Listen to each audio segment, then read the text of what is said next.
আমাদের সবারই কিছু আত্মীয় স্বজন আছে, দেখবেন অতৃপ্ত আত্মা।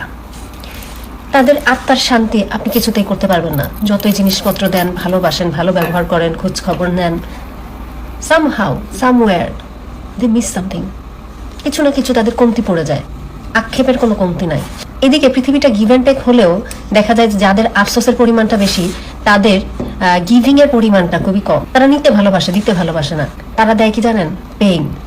তারা দেয় যন্ত্রণা। ম্যাটেরিয়ালিস্টিক দেনা পাওনার বাইরেও তারা চিন্তা করে আপনি 3 বেলা তাদেরকে ফোন দিবেন, জিজ্ঞাসা করবেন লাল আটার রুটি খাইছো নাকি সাদা আটার রুটি খাইছো, বাথরুম কি ক্লিয়ার হয়েছে, তোমার কি গ্যাস ফর্ম হয়েছিল সেটা সারছে।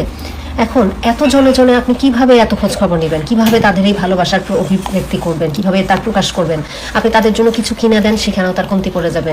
অমককে দিছে তমককে দেয় নাই, তমককে বেশি দামটা দিছে আমাকে কম দামেটা দিছে, আমার কালার ভালো হয় নাই তারটার কালার ভালো হয়েছে, বিভিন্ন রকমের কম্প্যারিজন। তাদের আত্মা কোনো কিছুতেই শান্তি পায় না, অতৃপ্ত থাকে। ছোটবেলায় দেখেছিলাম অশরীরী আত্মা, আর এখন দেখি এই অতৃপ্ত আত্মা।